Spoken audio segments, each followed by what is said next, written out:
Ich freue mich, heute zum 6. Mal den Präsidenten der Vereinigten Staaten von Amerika, Barack Obama, in Deutschland als Präsidenten begrüßen zu können. Wenn wir uns noch einmal zurückerinnern, nach dem Besuch hier als Kandidat für die Präsidentschaft in Berlin haben wir uns beim NATO-Gipfel in Baden-Baden, bei dem Besuch in Dresden und Buchenwald, bei der Rede am Brandenburger Tor, in Elmau beim G7-Gipfel, in diesem Frühjahr auf der Hannover Messe getroffen und heute hier im Kanzleramt.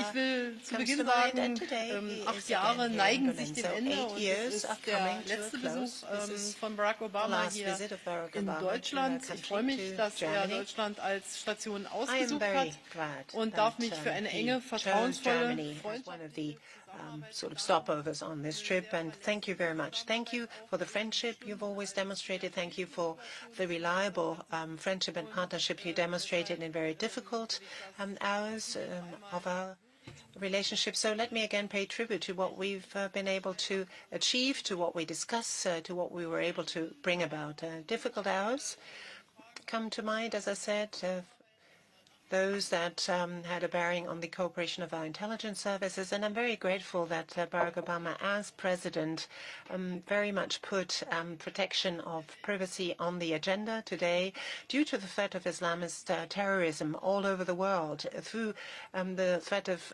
IS, we recognize how important the cooperation with intelligence services, and here first and foremost also with the services of the United States, is. We need this cooperation. Let me say this from a German perspective very clearly and unequivocally. Our bilateral relations are very good. They're very close in the areas of business, of the economy.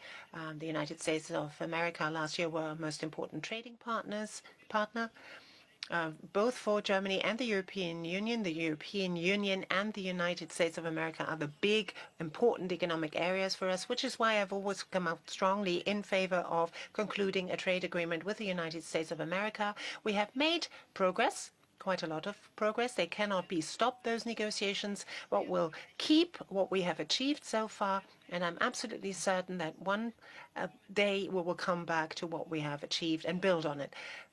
Because, and that is my deep conviction, globalization, and I think we share this conviction, is that globalization needs to be shaped politically. It needs to be given a human face, but we cannot allow to fall back into pre-globalization times. So this conclusion of trade agreements that go beyond the scope of mere tariff agreements and customs agreements are most important, and I'm very pleased that we were able to bring this to fruition between Canada and the EU. We've made great progress, particularly if we look at one of the great global issues, namely climate protection.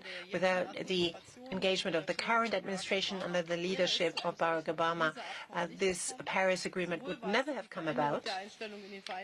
There has been a change in the attitude in the United States towards that agreement, but there is also a better cooperation with China. So last year we were able to conclude a Paris climate agreement, which will lead the way for the rest of the world, which is groundbreaking. And together with the Sustainable Development Goals of the Agenda 2030 for the whole world, this is indeed a sea change, I think, that we see here.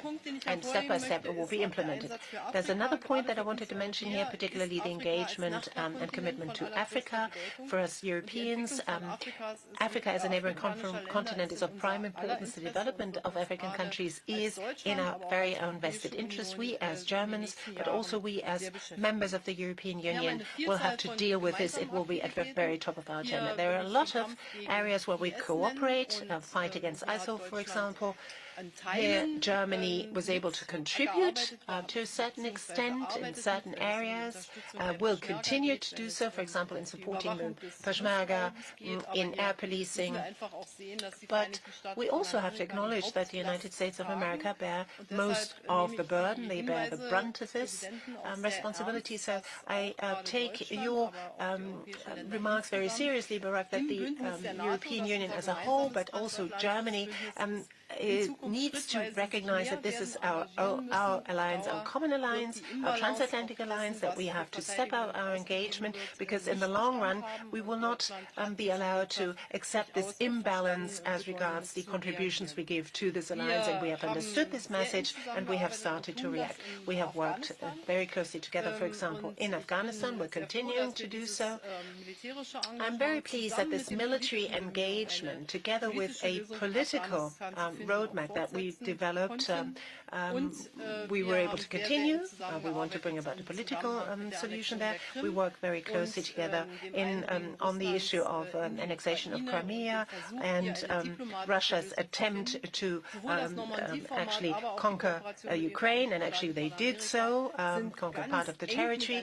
We tried to come to a peaceful settlement here on this. So our interests are very much aligned. Our attempts of cooperation are very much aligned. We continue to build on what we've already achieved in these last months of the administration, and we will continue also with the new administration. This is the end of an 8-year cooperation that was very close indeed. From a German point of view, German-American and European-American relations are a pillar of our foreign policy. A foreign policy that is obviously guided by interests, but that is very much also committed to shared values. So we have a platform, democracy, freedom, respect of human rights that we would like to see respected all over the world, and also a peaceful world order. We have shared those values, we continue to share those values, and obviously we will continue to cooperate with the new administration. But today, I think a word of gratitude is at hand. Thank you very much for this very close, very intensive cooperation. It's wonderful to be back in Berlin. This is my 6th visit to Germany. It will not be my last. I have somehow continued to miss Oktoberfest, so that's probably something that is better for me to do as a former president rather than as president. I'll have more fun. It's also wonderful to be back with my great friend and ally, Chancellor Merkel. As I reflect back over the last 8 years, I could not ask for a steadier or more reliable partner on the world stage, often through some very challenging times. So I want to thank you for your friendship, for your leadership, and your commitment to our alliance. And I want to thank the German people for the incredible partnership that our countries have been able to establish all these years.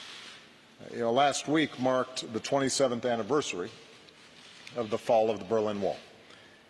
The United States was proud to stand with the people of Germany as this nation and this continent reunited and rebuilt and reached for a better future. And it's a reminder that the commitment of the United States to Europe is enduring, and it's rooted in the values we share, values that Angela just mentioned. Our commitment to democracy, our commitment to rule of law, our commitment to the dignity of all people in our own countries and around the world.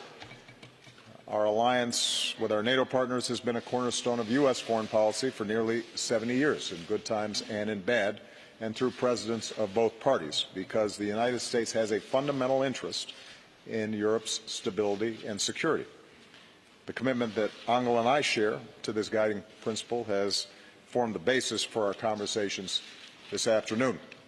We discuss our efforts to keep our countries competitive and to create jobs and opportunity on both sides of the Atlantic.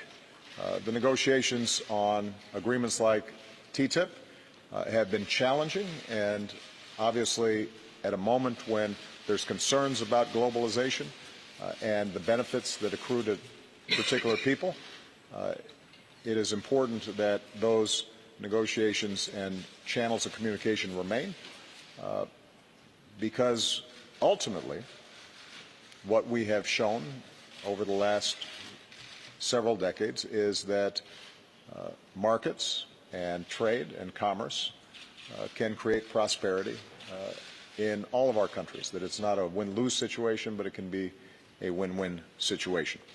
And at a time when the European project is facing challenges, it's especially important to show the benefits of economic integration by continuing to invest in our people and working to reduce inequality, both within and across our countries. I reiterated our hope that negotiations over the United Kingdom's exit from the EU will be conducted in a smooth and orderly and transparent fashion and preserve as closely as possible the economic and political and security relationships between the UK and EU. And I continue to believe what I said in Hanover, that the EU remains one of the world's great political and economic achievements, and that those achievements should not be taken for granted, that they need to be nurtured and cultivated and protected and fought for, because the achievements that we've seen on this continent, in contrast to a divided Europe of the previous century, are ones that remind us of how important it is that we work together and that we are willing to uphold principles that have resulted in unprecedented prosperity and security throughout Europe and around the world. With the threat of climate change only becoming more urgent, Angela and I focused on the need for American and EU leadership to advance global cooperation. Both of our nations were proud to join the Paris Climate Agreement, which the world should work to implement quickly. Continued global leadership on climate, in addition to increasing private investment in clean energy, is going to be critical to meeting this growing threat. Of course, we discussed our commitment to meeting shared security challenges, from countering cyber threats to ensuring that Iran continues to live up to the terms of the Iran nuclear deal. I commended Angela for her leadership, along with President Hollande, in working to resolve the conflict in Ukraine. We continued to stand with the people of Ukraine and for the basic principle that nations have a right to determine their own destiny, and we discussed the importance of maintaining sanctions until Russia fully complies with the Minsk agreement. As part of the coalition against ISIL, we are putting that terrorist network under tremendous pressure. Here in Berlin this week, coalition members are meeting to ensure we remain unified and focused on our mission to destroy ISIL. We are very grateful for the vital contributions Germany has made to this fight, training local forces in Iraq, sharing intelligence, providing reconnaissance aircraft, including the recent deployment of additional NATO AWACS. And as Iraqi forces continue the liberation of Mosul, I'm pleased that NATO will be meeting the commitment we made in Warsaw to begin training additional forces in Iraq, which started this January. We also continue to stand united with Germany and our NATO allies in our ongoing efforts to build peace and stability in Afghanistan. On Syria, it's clear that the indiscriminate attacks on civilians by the Assad regime and Russia will only worsen the humanitarian catastrophe, and that a negotiated end to the conflict is the only way to achieve lasting peace in Syria. Angela and I also agreed the need for a comprehensive and humane response to the devastating humanitarian crisis in Syria and for the influx of migrants and refugees from around the world. We need to build on the progress achieved at the UN Refugee Summit, which yielded new commitments from some 50 nations and organizations. The United States is doing our part by increasing the number of refugees we resettle, and I want again to commend Angela and, more importantly, the German people for the extraordinary leadership and compassion that you have shown in the face of what I know is a very difficult challenge. You are not alone in trying to deal with this challenge. This is not an issue that any one country should bear, but is in need of an international response, and I not only intend to make sure that we have put in place more robust support from the United States, but I'm hoping that that continues beyond my administration. On this final visit, I am reminded of the visit I made here before I became president.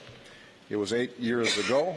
I had no gray hair, but I believe today what I said then. If you want a model for what is possible, if you want to see how to build a peaceful and prosperous and dynamic society, then look at Berlin and look at Germany. Look at Chancellor Merkel. Her personal story helps to tell the story of incredible achievement that the German people have embarked on, and I think is something that you should be very proud of. It is not inevitable that we make progress. It requires hard work. Sometimes it may seem as if progress is stalled, but what the history of post-war Germany shows is that strength and determination and focus and adherence to the values that we care about will result in a better future for our children and our grandchildren. And on behalf of the American people, I want to thank the German people. I want to thank Chancellor Merkel for your deep friendship and your steadfast partnership. So, vielen Dank.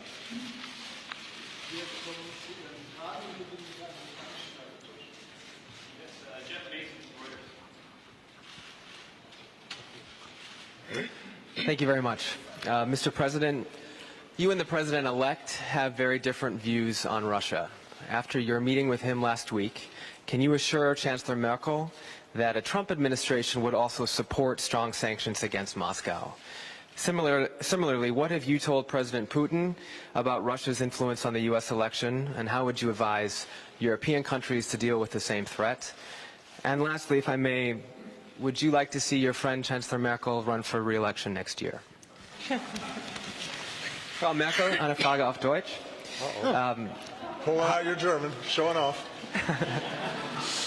Has the American president calmed you in the sense that on the policy of his successor on climate change and Russia, he has allayed your fears? And are you concerned that the common European policy towards Russia will collapse? And after the election of Mr. Trump, would you, as a sign of stability, wouldn't you actually have to declare that you are going to be a candidate again?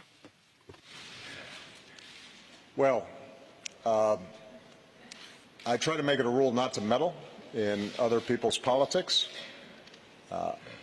All I can say is that Chancellor Merkel has been an outstanding partner. And,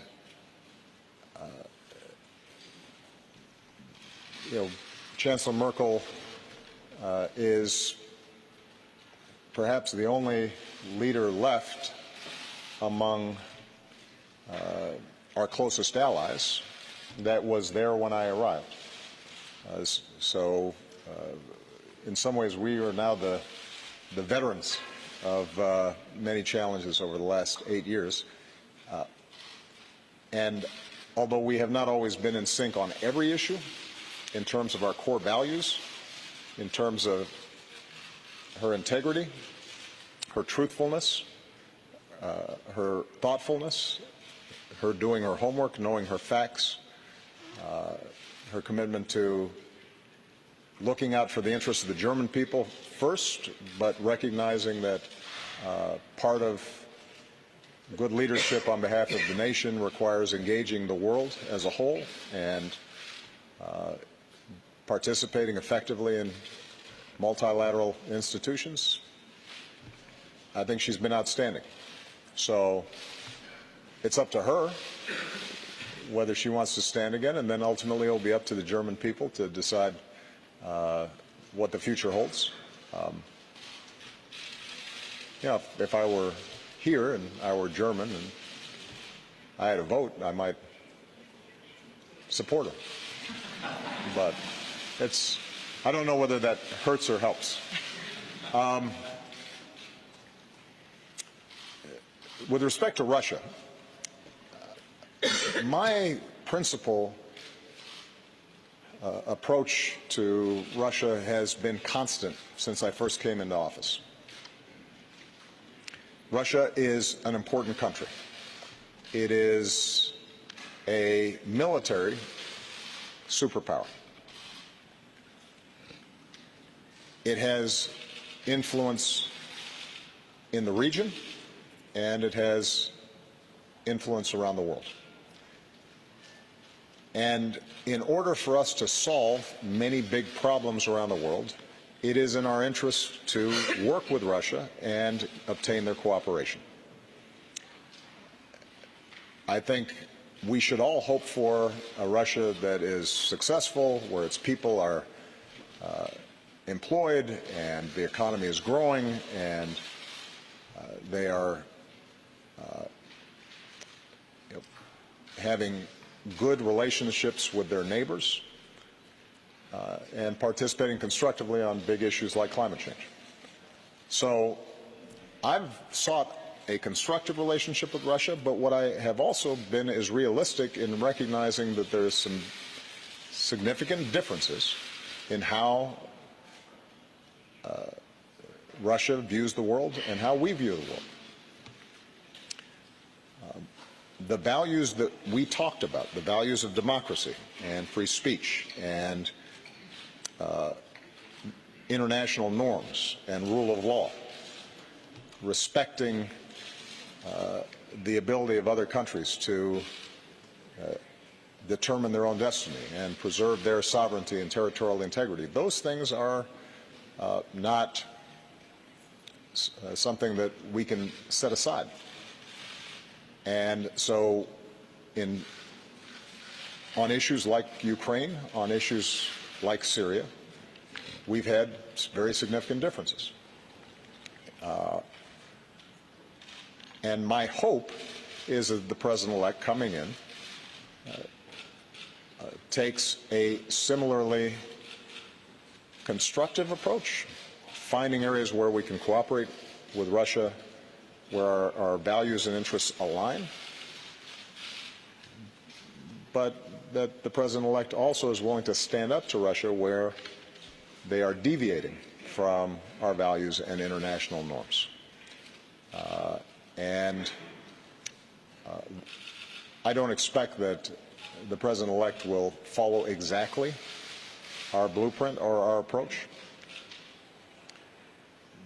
but my hope is that he does not simply take a realpolitik approach and suggest that, if we just cut some deals with Russia, even if it hurts people or even if it violates international norms or even if it leaves smaller countries vulnerable or creates long-term problems in regions like Syria, that we just do whatever is convenient at the time. And that will be something that I think we'll learn more about as the President-elect puts his team together. I am encouraged by the President-elect's insistence that NATO is a commitment that does not change, and his full commitment to NATO as the foundation for our international security, I think, is very important. And finally, in terms of my conversations with President Putin, these are conversations that took place before the election. As I indicated, there has been very clear proof that they have engaged in cyber attacks. This isn't new. It's not unique to Russia. There are a number of states where we've seen low-level cyber attacks and industrial espionage and other behavior that we think should be out of bounds. And I delivered a clear and forceful message that although we recognize Russia's intelligence gathering will sometimes take place even if we don't like it, there's a difference between that and them either meddling with elections or going after private organizations or commercial entities, and that we're monitoring it carefully, and we will respond appropriately if and when we see this happening. I do think that this whole area of cyber is something that at an international level we have to work on and develop frameworks and international norms so that we don't see a cyber arms race. a lot of countries have advanced capabilities, and given the vulnerabilities of our infrastructure and our economies to digital platforms, we have to be careful in making sure that this doesn't become a lawless, low-level battlefield. We've started trying to put together some principles that were adopted in the G20, the G7, and at the UN levels, but a lot more work remains to be done on that front. Ja, ich möchte als erstes Well, allow me, if I may, to underline, first of all, that I'm very much impressed that in spite of a very tough election campaign, this transition period in the United States of America, because it follows democratic principles, is working smoothly, because this is all about the American people. It's about the destiny of the American people. The outgoing administration is sharing its knowledge, its expertise with the incoming administration, and this to us is a sign of encouragement to continue the good cooperation that we have built between the United States of America and the Federal Republic of Germany, and that is in our mutual interest. So we will continue this. I will continue this with, I approach this with an open mind, and I'll do it on the basis of a deep conviction with President-elect Donald Trump. Secondly, on Russia, I can only repeat what the President said previously. This is all about respecting certain principles, and I'm saying this from a European vantage point, from a German vantage point, sorry. The fact that for over 70 years we have been able to enjoy peace, to live in peace, very much depends on territorial integrity and sovereignty of each and every European country being respected. In view of European history, the reverse would be the start of a very bitter road down a slippery slope, and we have to nip this in the bud. We have to stand up resolutely against any such attempts, but we are pinning our hopes on political efforts. This is why we launched the Normandy process in close coordination with the United States of America, and particularly from a German perspective, from a European perspective. I can only say again, Russia is our neighbor. Just look at Poland. The sort of European perspective this has. So we have an interest in seeing this relationship be a good one. We have a lot of historical ties, of course, a history that we share. But this mustn't keep us from, wherever we feel there are very grave differences of opinion, to raise them with them. But again, with political means, and always trying to work for political settlements. And this is what I'm going to continue to work on with all my heart. So on the question whether I will put up a candidacy, I will do this at the appropriate time, and this is not today.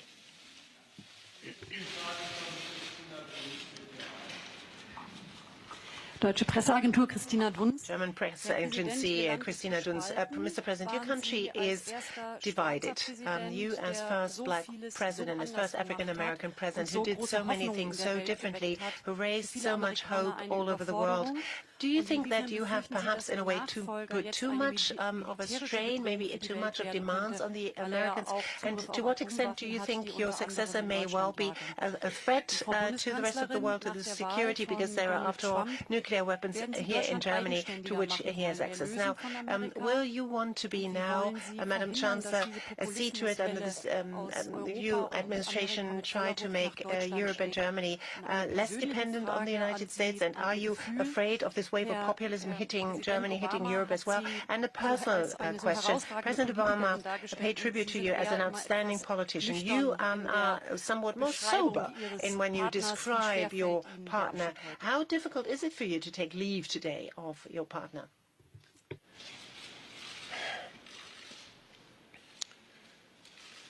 My guiding principle as president has been to try to do the right thing, even when it's not politically convenient, to look at long-term trends in our economy, in our society, in the international sphere, and using my best judgment, shape policies that will serve the American people, keep them safe, keep our economy growing, put people back to work, and best ensure peace, cooperation, and stability around the world. And based on current surveys of public opinion in the United States, it turns out that the majority of Americans think I've done a pretty good job, that we haven't, in fact, gone too fast, as you describe it. But what is certainly true is that the American people, just like the German people, just like the British and people around the world, are seeing extraordinarily rapid change. The world is shrinking, economies have become much more integrated, and demographics are shifting. Because of the internet and communications, the clash of cultures is much more direct. People feel, I think, less certain about their identity, less certain about economic security. They're looking for some means of control. And what that means is that the politics in all of our countries is going to require us to manage technology and global integration and all these demographic shifts in a way that makes people feel more control, that gives them more confidence in their future, but does not resort to simplistic answers or divisions of race or tribe or a crude nationalism, which I think can be contrasted to the pride and patriotism that we all feel about our respective countries. I think that our politics everywhere are going to be going through this bumpy phase. But as long as we stay true to our democratic principles, as long as elections have integrity, as long as we respect freedom of speech, freedom of religion, as long as there are checks and balances in our governments so that the people have the ability to not just make judgments about how well government is serving them, but also change governments if they're not serving them well, then I have confidence that over the long term, progress will continue. And I think it's especially important for those of us who believe in a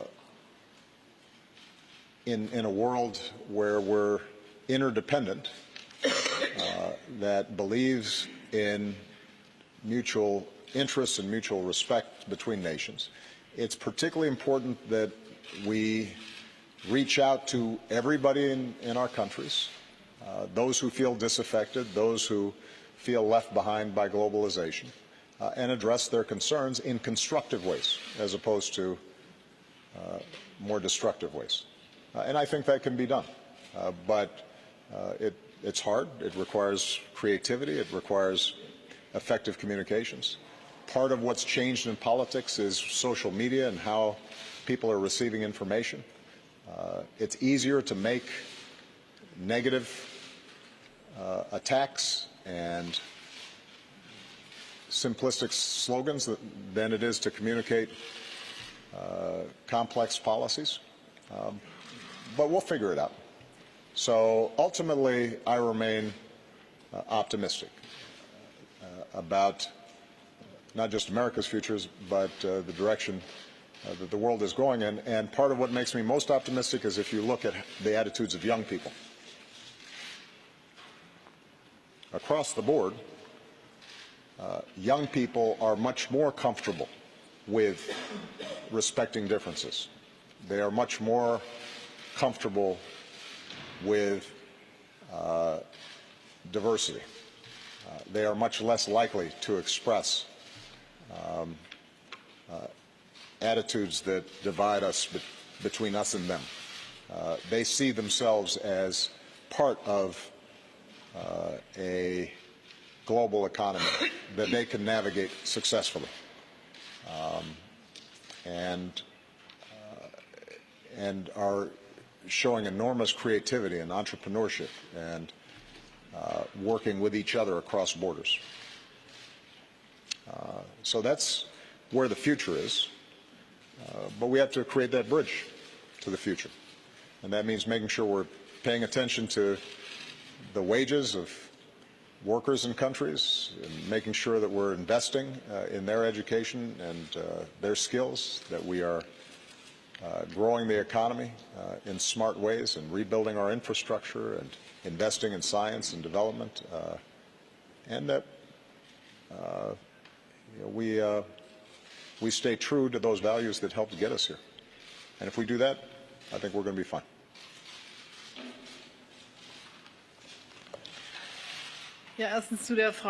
Well, on the issue first of independence of Germany, after the time of National Socialism, Germany has been given an enormous amount of help, particularly and also from the United States of America.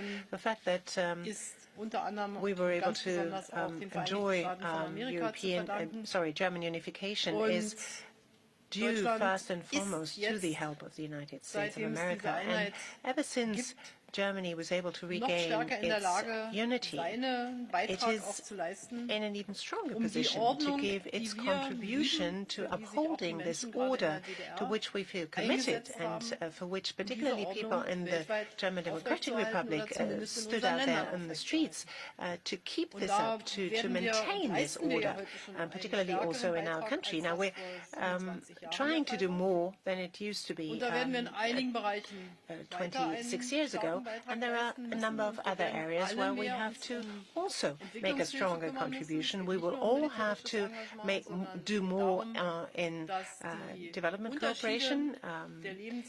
It's important that these disparities in the living conditions cannot be allowed in this digital period to be too marked. Each and everyone must be given an opportunity to participate, which is why Germany's fate in many ways depends on the firmness of its alliance with NATO, with the European Union. We cannot stand alone with 80 million people. In this world of today, you cannot, when you just stand on your own, achieve much, even though you may be economically strong. So alliances are part of our destiny as a nation, part of our future as a nation, and this is what guides me in my policy, what guides my government as a whole. Secondly, this wave of populism that seems to engulf us, well, look at and that seems, in your words, to come from the United States. Look at the European Parliament. There are a lot of people who are looking for simplistic solutions, who are sort of preaching policies of well, very unfriendly policies. We have them here in Europe too. We have them here in Germany too. And to take up where the President left off, digitization is in a way a disruptive force, a disruptive technological force that brings about deep-seated change, transformation of society. Look at the history of the printing press. When this was invented, what sort of consequences this had, or industrialization, what sort of consequences that had. Very often it led to enormous transformational processes within individual societies, and it took a while until societies learned how to find the right kind of policies to contain this and to manage and steer this. And I think we live in a period of profound transformation, very similar to when we had a transition from agricultural societies to industrial societies. Now, when we, for example, see shifts of huge production lines from certain areas to other countries, people tend to ask the question, where's my place in this modern world? We have this here, this tendency in our country, we have it in other countries, trying to keep a society together together, trying to keep the older and the younger people together, trying to keep those who live in rural areas together with those who live in cities is one of the most important and most noble tasks of politicians these days, trying to see to it that each and everyone can find his or her place. But those that are belong purportedly to certain groups say we are the people and not the others. That is something that we cannot allow to happen. That is something that I think at the time in the GDR, at the time when we had this in the GDR, where the people stood in the street and said we are the people, that was something that filled me with great joy. But the fact that these people have hijacked it certainly is not something that fills me with great joy. We have to find new ways of addressing people, new ways of getting into contact with people, but I'm optimistic that we will be able to do so. Now, taking leave from my partner and friend, well, yes, it is hard. If you've worked together with somebody very well, leave-taking is very difficult. But we are all politicians. We all know that democracy lives off change. So in the United States of America, the Constitution has very clear stipulations on this. It's a tough rule, 8 years, and that's it. Out goes the president and a new one comes in. So if it's in the German interest to have good transatlantic relations, well, the task is also to look ahead. But our personal, we have freedom of movement in the whole of Germany. So if we want to see each other, well, I'm game. So we're not completely out of this world, as we would say. All right. Next question will come from Margaret Brennan. Thank you very much, Mr. President. You've spoken a great deal about what you've characterized as kind of a crude form of nationalism, perhaps on the rise. I'm wondering if you would advise some of those protesters at home to stop demonstrating against some of the charged rhetoric that has been used by Donald Trump. And I'm wondering as well if you've advised your successor to be extra mindful of what you see as some very worrisome trends, particularly when it comes to making his own potentially powerful staff picks. Lastly, sir, in these final weeks of your presidency, do you believe you have any leverage to stop Bashar al-Assad and Vladimir Putin from continuing to bomb Aleppo? Chancellor Merkel, I'd like to ask you, Bashar al-Assad has described Donald Trump as a natural ally. Your own foreign minister has described Donald Trump as a preacher of hate. I'm wondering, would you tell Americans that they now have a perception problem?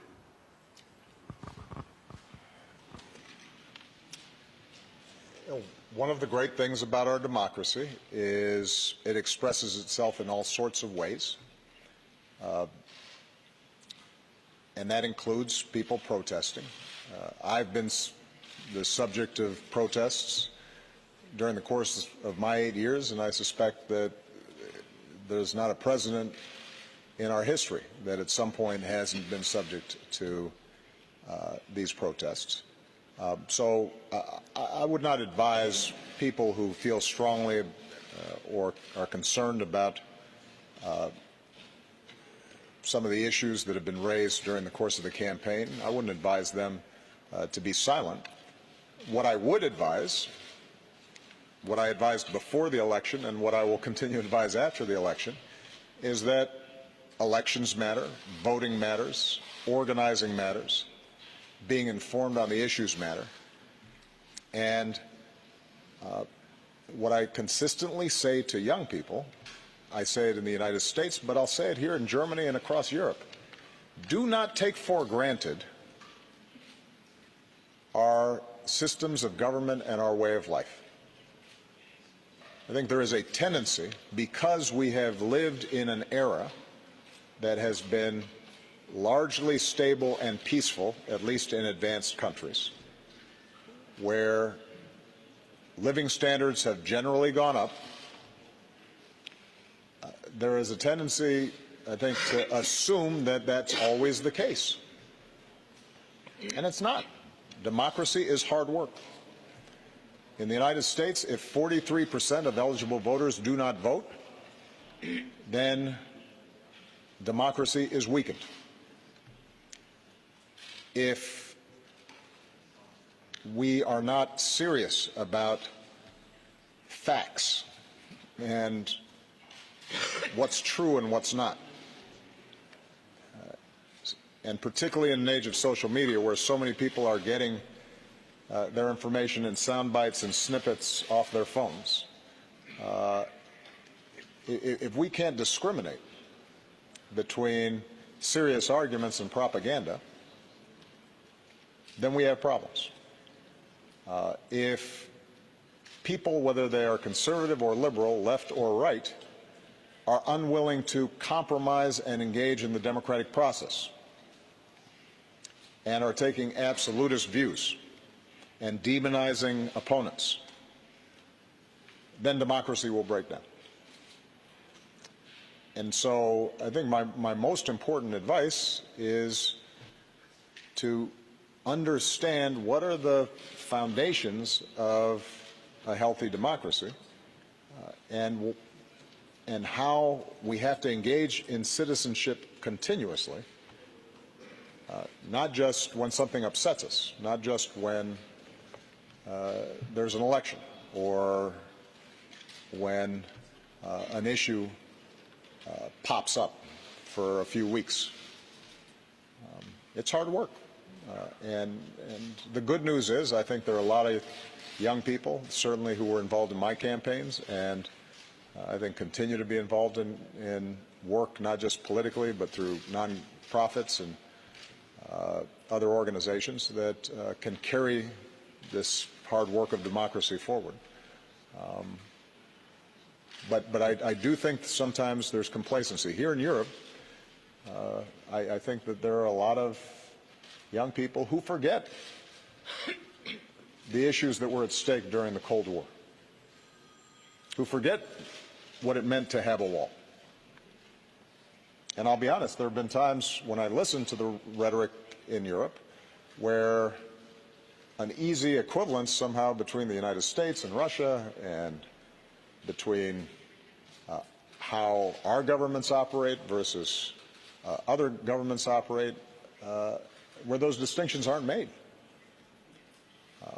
I've said many times around the world that like any government, like any country, like any set of human institutions, we have our flaws. We've operated imperfectly. There are times when we've made mistakes.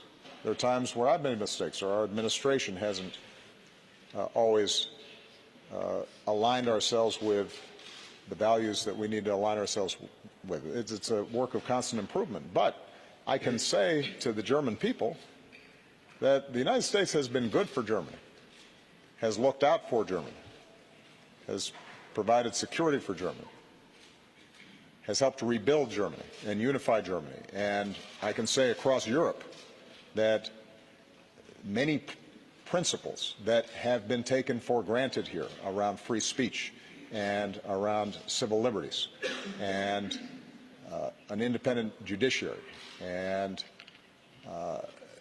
fighting corruption. Those are principles that, not perfectly, but generally we have tried to apply not just in our own country, but also with respect to our foreign policy. And that should be remembered, because at an age where there's so much active misinformation, and it's packaged very well, and it looks the same when you see it on a Facebook page or you turn on your television, where some over zealousness on the part of a U.S. official is equated with constant and severe repression elsewhere. If everything seems to be the same and no distinctions are made, then we won't know what to protect. We won't know what to fight for. And we can lose so much of what we've gained in terms of the kind of democratic freedoms and market-based economies and prosperity that we've come to take for granted. That was a long answer, wasn't it? I don't remember if there was a second part to it. I got all caught up in that one. I asked you to advise the president-elect on being mindful of the Yes, I did. I did. He ran an extraordinarily unconventional campaign, and it resulted in the biggest political upset in perhaps modern political history, American history. And that means that he now has to transition to governance. And what I said to him was that what may work in generating enthusiasm or passion during elections may be different than what will work in terms of unifying the country and gaining the trust even of those who didn't support him. And he's indicated his willingness to his understanding of that, but you're absolutely right that has to reflect itself not only in the things he says, but also how he fills out his administration. And my hope is that that's something that he is thinking about, because not only is the President of the United States somebody that the entire country looks to for direction, but sets the agenda internationally in a lot of ways. With respect to Syria, we are going to continue to work as we have over the last 5-6 years to push towards a political transition and settlement. It would be naive of me to suggest that with Russia committed militarily as it is to supporting what in many cases are barbarous tactics by the Assad regime to crush the opposition, the sort of indiscriminate bombing that we've been seeing, not just in Aleppo, but in many parts of the country over the last several years, it would be naive of me to suggest that there's going to be a sudden 180-degree turn in policy by either Assad or Russia or Iran at this point. But we are going to continue to make the argument. We are going to continue to try to find humanitarian steps that can reach the people there. We're going to continue to try to obtain cessations of hostilities that lessen the human tragedy and the migration that's taking place. But ultimately, the way this is going to be resolved is going to have to be a recognition by Russia and a willingness to pressure Assad that a lasting, durable peace with a functioning country requires the consent of people.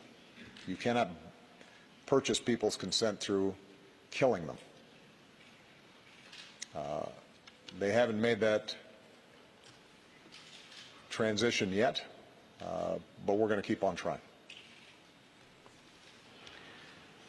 Ja, ich kann, glaube ich, für die ganze I think I can speak for the whole of the federal government when I say that we are no longer in in election mode in the United States. We're in post-election mode. There is an interest of the Federal Republic of Germany to cooperate well with the United States of America. This goes for each and every president on the basis of shared values, and I believe that these are indeed shared values and should be shared values. So as to my position on President Assad, Assad as president has actively tried to kill his own people. He has bombed them with barrel bombs in a most terrible way. He has brought untold suffering over his people. If you look at Aleppo and other places, when you talk to the many Syrian refugees who have fled here to Germany, they will be able to tell you their own personal story. And the majority of them, the great majority of them, fled from Assad. And most of them not even fled the IS. So I don't see him as an ally. Vielen Dank.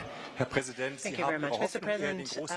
You describe your hopes rather more in great historical terms. Let me break this down to months and years. The fact that Stephen Bannon was made as chief strategist, meeting Mr. Farage, and the fact that prominent Republican representatives did not decide to join this transition team. What makes you confident against the background of this that President Trump can be a reliable partner to the world and to Europe and Germany? Now, Madam Chancellor, if you hear those words of praise of the President with regard to you,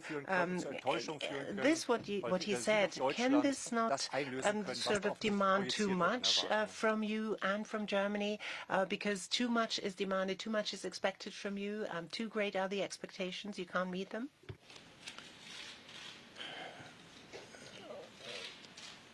I'm always optimistic.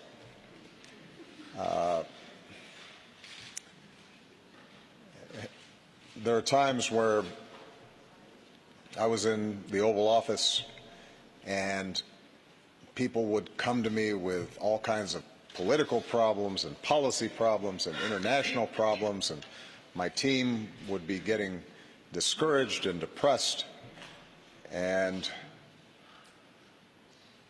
I would say to them, I have to be optimistic because the odds of somebody named Barack Obama being president of the United States were very low. And the fact that in my lifetime I have seen such enormous positive change in the United States and around the world tells me that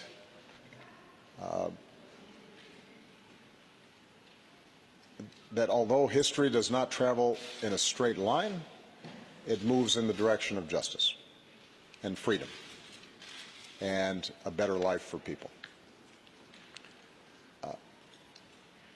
But we have to fight for it. We have to work for it.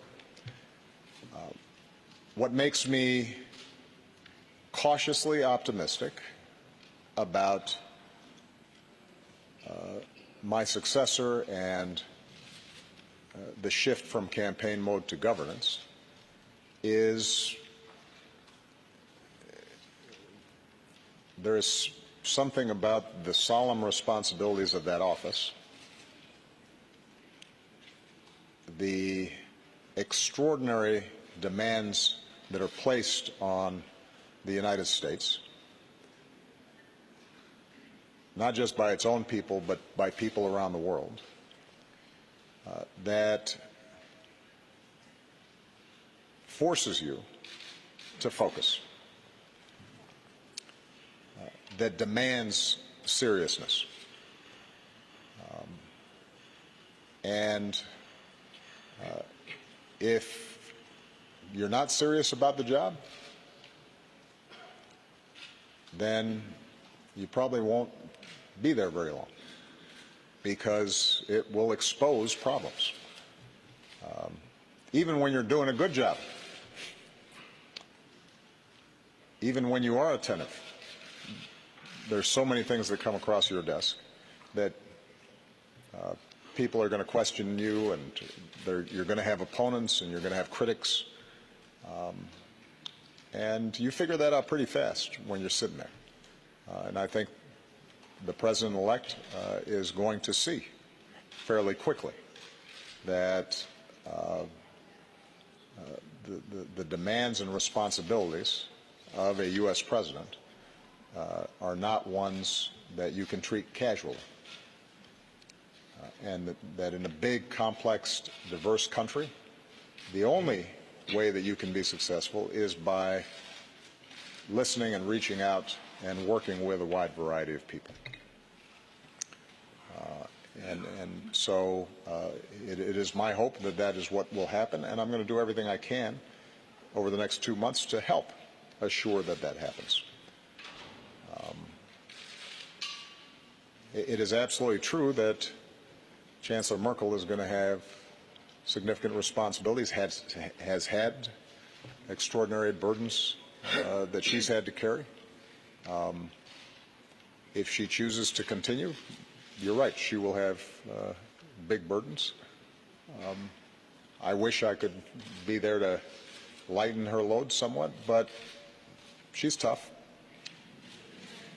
And I I know what it means to carry burdens, because the fact of the matter is that if there are problems around the world, the first question people ask is, why isn't Washington doing something about it?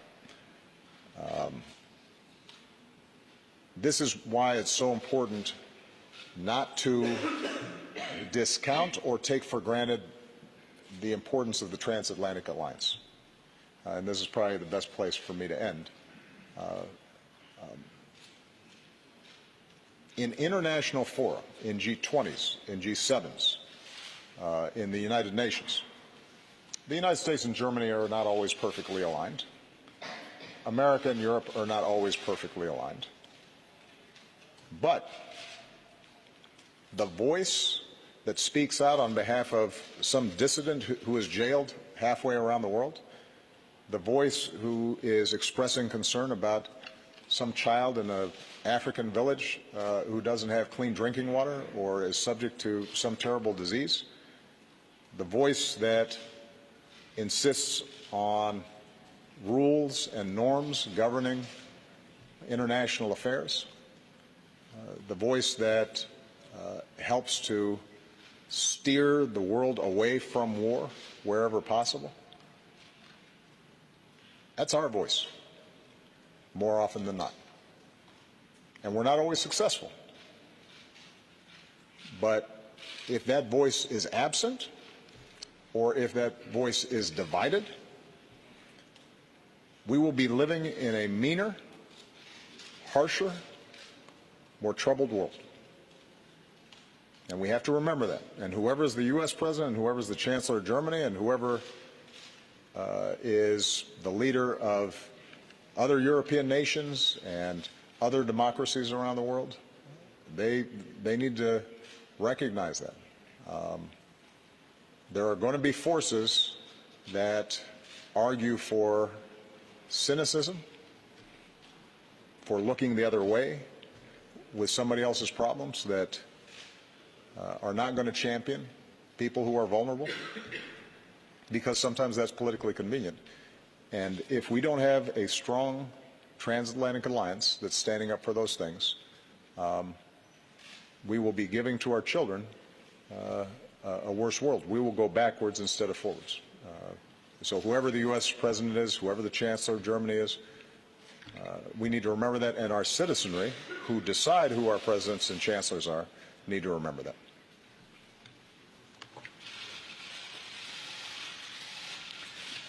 Ja, erstens, Well, ich meine, es ist ja durchaus schön, wenn nach first, it 8 Jahren is, Zusammenarbeit after all, a very good thing if after 8 years of cooperation, the President of the United States says that this is a cooperation based on friendship, that we cooperated well. I feel that this is a very good, a very positive message, and indeed an encouragement for me. Now, secondly, I fortunately know very many people, and there are many, many more that I don't know, many politicians who stand up for the same values of democracy, of liberal societies, of open societies, of respect for the dignity of a man.